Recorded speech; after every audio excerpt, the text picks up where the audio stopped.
The following message is transmitted at the request of the Wakulla County Emergency Management Agency. The Wakulla County Emergency Management Team, in coordination with the Wakulla County Administration, is issuing an evacuation of coastal homes south of U.S. Highway 98 and U.S. Highway 319. Residents in these areas should evacuate immediately.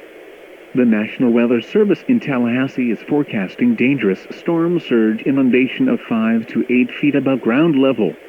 Residents and interests along the immediate coastline and in low-lying areas should take steps to protect property and are asked to evacuate. A shelter is available at Crawfordville Elementary, located at 379 Aaron Road. The shelter will be available for all residents with homes that are vulnerable to high winds.